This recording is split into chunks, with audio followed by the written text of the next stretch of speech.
Welcome to Bharat exams academy Madurai. அனைவருக்கும் வணக்கம். நம்ம இன்றைக்கி என்ன பார்க்க போகிறோன்னு பார்த்தீங்கன்னா, நம்ம ஆல்ரெடி புள்ளியலில் இருக்கக்கூடிய எக்கனாமிக் டாபிக் பார்த்துக்கிட்டு இருந்தோம். ஸோ அதில் இருக்கக்கூடிய ஒரு மேஜர் டாப்பிக்கான மைக்ரோ எக்கனாமிக் அப்படின்றத பற்றி தான் நம்ம இன்றைக்கி பார்க்க போகிறோம். ஓகேங்களா? ஸோ மைக்ரோ எக்கனாமிக் ரிலேட்டடான கண்டென்ட் இன்ட்ரடக்ஷன் பார்க்க போகிறோம், கொஞ்சம் தியரிஸும் பார்க்க போகிறோம், அதுக்கப்புறம் அது ரிலேட்டடான ஒன் வேர்ட்ஸும் பார்க்க போகிறோம். ஓகேங்களா? ஃபஸ்ட்டு பாருங்கள், பொருளியல் அறிமுகம் அண்டு பெயர் காரணம். பொருளியல் அப்படின்றதுக்குரிய பெயர் காரணம் என்னன்றது பார்த்துடலாம். பொருளியல் என்ற சொல் ஐகோனோமிக்ஸ் ஓகேங்களா என்ற கிரேக்க சொல்லில் இருந்து உருவானது. ஆய்கோஸ் என்றால் இல்லங்கள், நேமெயின் என்றால் நிர்வாகம். ஓகேங்களா? அப்போ இல்லங்களோட நிர்வாகத்தை குறிக்கிறது தான் பொருளாதாரம் அப்படின்னு சொல்லிட்டு சொல்கிறாங்க. ஏன்னா ஃபஸ்ட்டு ஒரு வீட்டில் தான் பொருளாதாரம் அப்படின்றது இருந்திருக்கும். அதுக்கப்புறம் தான் அதை நாட்டுக்குன்னு சொல்லி வகுத்துருக்காங்க. ஸோ அந்த இல்லங்களுடைய நிர்வாகத்தை குறிக்கக்கூடிய அந்த பொருளாதாரம் அப்படின்ற வார்த்தை அது ஐகோனோமிக்ஸ் அப்படின்ற ஒரு கிரேக்க சொல்லிலிருந்து உருவானதுன்னு சொல்கிறாங்க. ஆரம்பத்தில் அரசியல் பொருளாதாரம் என்று அழைக்கப்பட்ட இவ்வியலை 19ஆம் நூற்றாண்டின் பிற்பகுதியில் பொருளியல் என பெயர் மாற்றியவர் ஆல்பர்ட் மார்சல். 19ஆம் நூற்றாண்டுக்கு முன்னாடி வர பொருளாதாரத்தை அரசியல் பொருளாதாரம் அப்படின்ற பெயரோடையும், அதுக்கப்புறம் இந்த பொருளாதாரம் அப்படின்ற டாப்பிக்கை பொருளியல் அப்படின்னு பெயர் மாற்றினவர் யாருன்னா ஆல்பர்ட் மார்சல், 19ஆம் நூற்றாண்டு பிற்பகுதி. அரசியல் பொருளாதாரம் தனது வரையறை மூலம் தனக்குத்தானே குரல் வலையை நெறித்து கொள்கிறது என்று கூறியவர் ஜேஎம் கீன்ஸ். இந்த கூற்று கொடுத்து இதை கூறியவர் யாருன்னு கேட்கலாம். ஓகேங்களா? அப்போ அரசியல் பொருளாதாரம் தனது வரையறை மூலம், அதோடைய டெஃபினிஷன் மூலமாக அதையவே கழுத்தை நெரிச்சிக்குது, குரல் வலையை நெறித்து கொள்கிறது. அந்த அளவுக்கு அதோடைய ஒவ்வொரு டெஃபினிஷனும் ஒவ்வொரு கருத்துமே அவ்வளோ ரொம்ப குழப்பம் வாய்ந்ததாக இருக்குது அப்படின்னு சொல்லியிருக்காரு. யாருன்னா ஜேஎம் கீன்ஸ் அவர்கள். பொருளியலின் 4 முக்கிய இலக்கணங்கள்.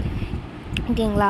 ஸோ இலக்கணம் இதில் 4 இருக்குது. ஸோ அந்த 4 இலக்கணத்தோட பெயர், அதை சொன்னவர் யார், அது குறிப்பிட்டப்பட்டுள்ள நூல் என்ன, அது சொல்ல வர முக்கிய கருத்து என்னன்றதை பார்க்குறோம். ஃபஸ்ட்டு இருக்கிறது செல்வ இலக்கணம். செல்வ இலக்கணத்தை சொன்னவர் ஆடம் ஸ்மித் அவர்கள். எப்போனா தொன்மை காலத்தில், அதாவது எந்த நூல்னு பார்த்தீங்கன்னா நாடுகளின் செல்வத்தின் இயல்பும் காரணங்களும் பற்றிய ஓர் ஆய்வு. ஸோ இதோட முக்கிய கருத்து, பொருளியல் என்பது செல்வத்தை பற்றிய ஓர் அறிவியல், வேலை பகுப்பு முறையை ஆதரித்தவர் ஆடம் ஸ்மித் அவர்கள். ஸோ செல்வத்தை பற்றிய ஒரு அறிவியல் தான் பொருளியல் அப்படின்னு சொன்னவர் ஆடம் ஸ்மித்து. வேலை பகுப்பு முறையும் சொல்லியிருக்காரு. இதை ஒரு சொன்ன இலக்கணம் செல்வ இலக்கணம். நெக்ஸ்ட்டு நல இலக்கணம். நல இலக்கணம் சொன்னவர் ஆல்பர்ட் மார்சல். ஓகேங்களா? ஆல்பர்ட் மார்சல் தான் நல இலக்கணம் சொல்லியிருக்காரு. இவருடைய நூல் பொருளியலின் கோட்பாடுகள் 1890. இதோட முக்கிய கருத்து, பொருளியல் மனிதனின் அன்றாட நடவடிக்கையை படிக்கிறது. ஒருபுறம் செல்வம், மறுபுறம் மனித நலம். ஸோ செல்வமும் மனித நலம் சேர்ந்தது தான் பொருளியல் அப்படின்னு சொல்லி நல இலக்கணம் மூலமாக சொன்னவர் ஆல்பர்ட் மார்சல் 1819 பொருளியல் கோட்பாடுன்ற நூல் மூலமாக. அடுத்து கிடைப்பருமை இலக்கணம், பற்றாக்குறை இலக்கணம் சொல்கிறாங்க. இது சொன்னவர் இலயனல் ராபின்ஸ். ஓகேங்களா?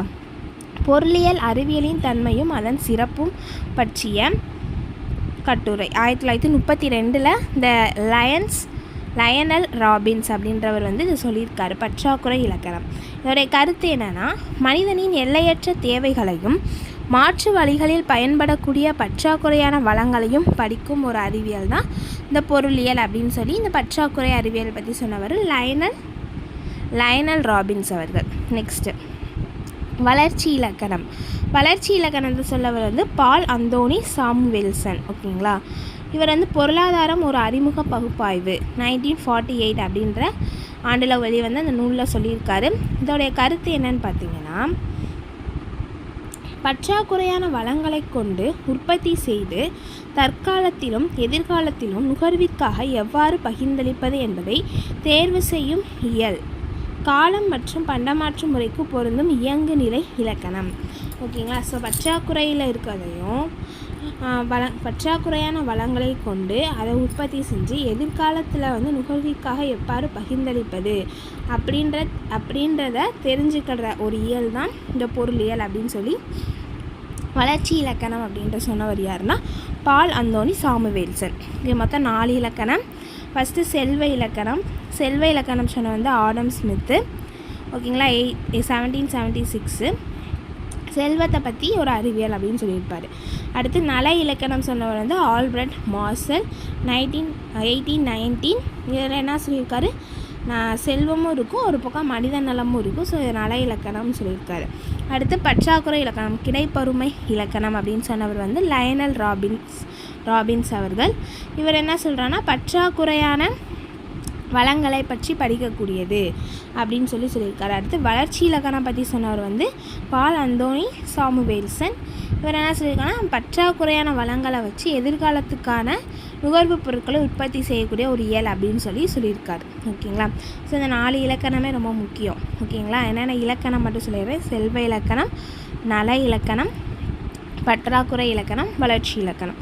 4 இலக்கணம். அது சொன்னவர ஆண்டு, கருத்து, இதை மட்டும் பார்த்துக்கோங்க. நெக்ஸ்ட்டு, இந்த 4 இலக்கணங்களில் சாமுவேல்சனின் வளர்ச்சி இலக்கணமே அதிக நிறைவானதாக கருதப்படுகிறது.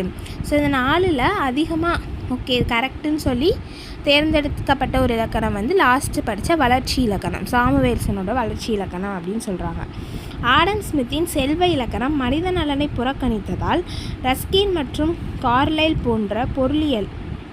போன்றோர் பொருளியலை ஓர் இருண்ட அறிவியல் என்றனர். ஸோ ஆடம் ஸ்மித் என்ன சொல்லியிருக்காருன்னா செல்வங்களை பற்றி படிக்கக்கூடிய இயல் தான் பொருளியல் அப்படின்ற மாதிரி சொல்லியிருக்காரு. ஸோ இதில் வந்து வெறும் செல்வம் மட்டும் தான் குறிப்பிட்டிருக்காரு, மனிதர்களை பற்றி மனித நலம் பற்றி குறிப்பிடாததுனால கார்லைலும் ரஸ்கின் போன்ற பொருளியல் அறிஞர்கள் பொருளியல் என்ன சொல்கிறாங்கன்னா ஒரு இருண்ட அறிவியல் அப்படின்னு சொல்கிறாங்க. அடுத்து பண்டங்கள் மற்றும் பணிகள். ஸோ அதிகமாக எக்கனாமிக்ஸில் யூஸ் பண்ணுற ஒரு வேர்டு வந்து இந்த பண்டங்கள் மற்றும் பணிகள். அப்படின்னா என்னென்னு நம்ம பார்க்கலாம். Goods and services. இலவச பண்டங்கள் இயற்கையில் அளவின்றி கிடைப்பவை. இலவச பண்டங்கள்ன்றது இயற்கையாகவே கிடைக்கக்கூடிய பொருட்கள். எக்ஸாம்பிள்ஸ் வந்து காற்று, நீர், சூரிய ஒளி, இதெல்லாமே இயற்கையில் கிடைக்கக்கூடியது. இதுதான் இலவச பண்டங்கள். பொருளாதார பண்டங்கள் அளிப்பு பற்றாக்குறையாக உள்ளவை, பணம் செலுத்தி பெற வேண்டியவை. பணம் கொடுத்து வாங்குகிற ஒவ்வொன்றும் பொருளாதார பண்டங்கள். இலவசமாக நமக்கு கிடைக்கக்கூடிய இயற்கை மூலமாக கிடைக்கக்கூடியதெல்லாம் இலவச பண்டங்கள். இலவச உணவு என்று எதுவும் இல்லை. There is no such thing as a free lunch என்று கூறிய நோபல் பரிசு பெற்ற அறிஞர் மில்டன் பிரிட்மேன். இலவச உணவு, ஓகேங்களா, நீங்கள் சாப்பிடக்கூடிய ஒவ்வொரு பொருளுக்குமே நீங்கள் காசு கொடுக்குறீங்க. ஸோ இலவச உணவு அப்படின்றது எதுவுமே இல்லை அப்படின்னு சொல்லி இந்த வாக்கியத்தை சொன்னவர் வந்து மில்டன் ஃப்ரிட்மேன். இவர் வந்து நோபல் பரிசு பெற்ற ஒரு பொருளியல் அறிஞர் அப்படின்னு சொல்கிறாங்க. நெக்ஸ்ட்டு, நுகர்வோர் பண்டங்கள் நேரடியாக மனித விருப்பத்தை நிறைவு செய்பவை. எடுத்துக்காட்டு தொலைக்காட்சி, மர ஜாமான்கள். நுகர்வோர் பண்டங்கள்ன்றது நேரடியாக மனிதர்களுடைய தேவையை நிறைவு செய்யக்கூடியது. ஓகேங்களா, இப்போ வந்து நம்ம ஃபுட்டு வேணுன்றப்போ நம்மளுக்கு வந்து ஃபுட்டு டைரெக்டாக கிடைக்காது. ஸோ நிறையா பொருட்கள் வந்து மூலமாக தயாரித்து ஃபுட்டு கிடைக்கிது. பட் நேரடியாகவே டைரெக்டாக நம்ம கேட்டோன்னே கிடைக்கிற மாதிரி இருக்கக்கூடிய பொருட்கள் இருக்குல்ல, அதுவுமே பணம் செலுத்தி கிடைக்கக்கூடிய பொருட்கள் தான் நுகர்வோர் பொருட்கள் சொல்கிறாங்க. எடுத்துக்காட்டு தொலைக்காட்சியும் மர ஜாமான்கள் அதெல்லாம் சொல்கிறாங்க. அடுத்து மூலதன பண்டங்கள் நுகர்வோர் பண்டங்களை தயாரிக்க பயன்படுபவை. ஓகேங்களா, ஸோ நுகர்வோர் பண்டங்களை எவ்வாறு தயாரிக்க நுகர்வோர் பண்டங்கள்ன்றது தொலைக்காட்சி, மர ஜாமான்கள்னு பார்த்தோம். எல்லாமே தான். ஓகேங்களா, நுகர்வோர்கள் நுகர்வோர்களுடைய விருப்பத்தை நிறைவேற்றக்கூடியதெல்லாம் நுகர்வோர் பண்டங்கள். இந்த நுகர்வோர் பண்டங்களை தயாரிக்க யூஸ் பண்ணக்கூடிய பொருள் தான் மூலதன பண்டங்கள். இது எடுத்துக்காட்டு தொழிற்சாலை இயந்திரங்கள். தொலைக்காட்சி வேணும்னா இந்த பிளாஸ்டிக்ஸை வச்சு பிளாஸ்டிக்ஸை அந்த சம் எலக்ட்ரானிக் ஐட்டம்ஸ்னால் யூஸ் பண்ணி தொலைக்காட்சியை வந்து கொண்டு வரோம். ஸோ அந்த தேவையான அது செய்யக்கூடிய அந்த இயந்திரங்கள்னால் தான் மூலதன பண்டங்கள் அப்படின்னு சொல்கிறாங்க. மர ஜாமான்கள்னால் மரம் மட்டும் நம்மளுக்கு கிடைக்கும். ஸோ அதை செய்வாங்களா, அறுத்து இந்த ஷேப்பில் கொண்டு வந்து இந்த மாதிரி நமக்கு தேவையான ஒரு ஷேப்பில் செய்யக்கூடிய அந்த மிஷின்ஸ்னால் இருக்குல்ல, அதுதான் வந்து மூலதன பண்டங்கள். பணிகளின் இயல்புகள் கண்ணுக்கு புலனாகாதவை, பலதரப்பட்டவை, உருவாக்குபவரிடமிருந்து பிரிக்க இயலாதவை, எளிதில் அடிக்கக்கூடியவை, சேமிக்க இயலாது. பணிகள் அப்படின்றது சர்வீசஸ்ன்னு சொல்கிறாங்க. இந்த சர்வீசஸ் அப்படின்றது நம்ம கண்ணுக்கு தெரியாது. பலதரப்பட்டது, நிறையா வகையான சர்வீஸ் இருக்குங்க. ஸோ செய்ய ஒருத்தவருடைய பணியை அவர்கிட்ட பிடிக்க முடியாதுன்னு சொல்கிறாங்க. எளிதில் அழிக்கக்கூடியது, ஓகேங்களா, அழியக்கூடியது, சேமிக்க இயலாதது, இதெல்லாம் பணிகளுடைய இயல்புகள். நெக்ஸ்ட்டு பயன்பாடு, யூட்டிலிட்டி, ஓகேங்களா. பயன்பாடு மனித விருப்பங்களை நிறைவு செய்யும் பண்டங்கள் மற்றும் பணிகளின் ஆற்றல். இது ஒரு உளவியல் கருத்து, துல்லியமாக அளவிட முடியாது. பயன்பாடுன்றது மனித விருப்பங்களை நிறைவு செய்யும் பண்டங்கள் மற்றும் பணிகளுடைய ஆற்றல். கூட்ஸ் சர்வீசஸ் சேர்ந்து எவ்வாறு ஒரு மனித தேவையை பூர்த்தி செய்யுதோ அதை தான் பயன்பாடுன்னு சொல்கிறாங்க. இது ஒரு சைக்காலஜிக்கலான ஒரு கருத்து, ஓகேங்களா, சைக்காலஜிக்கலான பாயிண்ட்டுன்னு சொல்கிறாங்க. இதை துல்லியமாக சொல்ல முடியாதுன்றதை சொல்கிறாங்க. நெக்ஸ்ட்டு யூட்டில்ஸ், நுகர்வோர் பெரும் பயன்பாட்டை அளவிடும் அலகு. பயன்பாட்டை அளக்கும் அளவுகோலாக பணத்தை மறைமுகமாக பயன்படுத்தலாம் என்று கூறியவர் மார்சல். ஸோ யூட்டில்ஸ் அப்படின்றத என்னது அப்படின்னு பார்த்தீங்கன்னா, இது ஒரு அளவீடு, அளவுகோலில் யூஸ் பண்ணுற ஒரு அலகு. இது எதுக்காண்டி யூஸ் பண்ணுறோன்னா, நுகர்வோர் பெரும் பயன்பாட்டை அளவிடும் அலகுன்னு சொல்கிறாங்க. இப்படி மக்கள் அவங்களோட பயன்பாட்டை பெறுறாங்க அப்படின்றத அளக்கக்கூடிய ஒரு அலகு தான் யூட்டில்ஸ், ஓகேங்களா. பயன்பாட்டை அளக்கும் அளவுகோலாக பணத்தையும் பயன்படுத்தலாம் அப்படின்னு சொன்னவர் யாருன்னா மார்ஷல், ஓகேங்களா, ஆல்பிரட் மார்ஷல் அவர்கள், நல்ல இலக்கணத்தை சொன்னவர். நெக்ஸ்ட்டு பயன்பாட்டின் வகைகள். ஸோ என்னென்ன வகையான பயன்பாடு இருக்குது? வடிவ பயன்பாடு, பருத்தி துணியாக மாறுவது வடிவ பயன்பாடு. கால பயன்பாடு, அவசர சிகிச்சையின் போது ரத்தம் பயன்படுவது, காலத்துக்கான ஒரு அவசர எமர்ஜென்சியாக பயன்படுத்துறது கால பயன்பாடு. வடிவ பயன்பாடுன்றது ஒன்று, பருத்தின்றது அழகான ஒரு வடிவமாக துணியாக மாறுறது. இடப்பயன்பாடு, புத்தக உற்பத்தி மையத்திலிருந்து கல்வி கற்கும் இடத்திற்கு வருவது. ஸோ இடப்பயன்பாடுன்றது ஒரு தயாரித்த இடத்துலேருந்து அது யூஸ் பண்ணுற இடத்துக்கு அதை கொண்டு வர்றது இடப்பயன்பாடு. சேவை பயன்பாடு, சேவையாக செய்யக்கூடியவங்கன்னா சேவை பயன்பாட்டில் வருவாங்க. மருத்துவர், ஆசிரியர், வழக்குரைஞர், இவங்கெல்லாம் சேவை பணிகளில் வரக்கூடியவங்க. உடைமை பயன்பாடு, மாணவர் கடையிலிருந்து புத்தகம் வாங்குவது, ஒன்று வேணும் அப்படின்றதுக்காக நம்ம ஒரு கடையில் போய் வாங்குறது, அது உடைமை பயன்பாடு. அறிவு பயன்பாடு, விளம்பரம் மூலம் தகவல் அறிவது, அறிவு பயன்பாடு. ஸோ இத்தனை வகையான பயன்பாடுகள் இருக்குது அப்படின்னு சொல்லியிருக்காங்க. நெக்ஸ்ட்டு முக்கிய பொருளாதார கருத்துக்கள் மற்றும் குறியீடுகள். விலை, ஸோ முக்கிய பொருளாதார கருத்துக்களை குறியீடுகளும் பார்க்க போகிறோம். ஃபஸ்ட்டு விலை, பண்டங்களின் மதிப்பை பணத்தால் குறிப்பிட்டால் அது விலை. இது தேவை அளிப்பு சக்திகளால் தீர்மானிக்கப்படுகிறது. ஒரு பொருள், பண்டம் சொல்கிறது ஒரு பொருளோட மதிப்பை நம்ம பணத்தால் குறிப்பிடுறோன்னா அந்த பணத்தோட பேர் தான் விலைன்னு சொல்கிறாங்க. இப்போ ஒரு பொருளை போய் இதோட விலை அப்படி என்ன அப்படின்னு தான் நம்ம கேட்போம். ஸோ ஒரு பொருளோட மதிப்பை, ஒரு பண்டத்தோட மதிப்பை பணத்தால் குறிப்பிட்டால் அது விலைன்னு சொல்கிறோம். இது தேவை மற்றும் அதாவது மனிதர்களுக்கு எவ்வளவு தேவைப்படுது, எவ்வளவுக்கு கிடைக்குது, ஓகேங்களா. ஸோ இந்த ரெண்டும் மூலமாக தீர்மானிக்கப்படுவது தான் ஒரு பொருளோட விலை. அடுத்து அங்காடி, விலை அடிப்படையில் பண்டங்களையும் பணிகளையும் பரிமாற்றம் செய்திட விற்பவரும் வாங்குபவரும் இணைவதை குறிக்கும் முறை, ஓகேங்களா. விலை அடிப்படையில் விலையை வச்சு ஒரு பொருளை விற்கிறது, அவருடைய பணிகளை பரிமாற்றம் செய்திட அவங்க செஞ்ச பொருட்களை ஒரு விலையின் அடிப்படையில் விற்கக்கூடிய, விற்பவரும் வாங்குபவரும் இணையக்கூடிய ஒரு இடம்தான் அங்காடி அப்படின்னு சொல்கிறாங்க. நெக்ஸ்ட்டு மொத்த வருவாய், டோட்டல் ரெவன்யூ. சூத்திரம் என்னென்னா, total revenue equal to P by times கியூன்னு சொல்கிறாங்க. பி அப்படின்றது விலை, ப்ரைஸ், கியூன்றது விற்பனை அளவு, ஓகேங்களா. ஸோ ஒரு விலை டிவைடட் பை விற்பனை அளவு ஈக்குவல் டு மொத்த வருவாய், டோட்டல் ரெவன்யூ, ஓகேங்களா. உண்மை வருமானம், இந்த ஃபார்முலா நோட் பண்ணி வச்சுக்கோங்க. உண்மை வருமானம், பண வருமானத்தின் மூலம் வாங்கும் பண்டங்களின் அளவு உண்மை வருமானம், பணத்தின் வாங்கும் சக்தி. ஒரு பொருளை எவ்வளோ காசு கொடுத்து வாங்குகிறோமோ அதுதான் உண்மையான வருமானம். அவங்களுக்கு எவ்வளோ, இப்போ அவங்க ஒரு கிலோ தக்காளி விற்கிறாங்க, ஒரு கிலோ தக்காளி 100 ரூபாய்னு விற்கிறாங்கன்னா அந்த 100 ரூபான்றது அவங்களோட வருமானம் அப்படின்னு சொல்கிறாங்க. அதுதான் உண்மை வருமானம். அடுத்து பொருளியல் ஆய்வு முறைகள், எக்கனாமிக் மெத்தட்ஸு. இதில் ஆய்வு முறைகள் 2 கொடுத்துருக்காங்க. பகுத்தாய்வு முறை, தொகுத்தாய்வு முறைன்னு சொல்லிட்டு. பகுத்தாய்வு முறைன்றது பொது கருத்தில் இருந்து தனி பொருளை பற்றி தர்க்க ரீதியாக ஆராயும் முறை, ஓகேங்களா. தொன்மை அறிஞர்களான ரிக்கார்டோ, மில், மார்ஷல் ஆகியோர் பயன்படுத்திய முறை தான் பகுத்தாய்வு முறை. பொது கருத்திலிருந்து தனிப்பொருளை பற்றி தர்க்க ரீதியாக ஆராய்கிறது பகுத்தாய்வு முறை.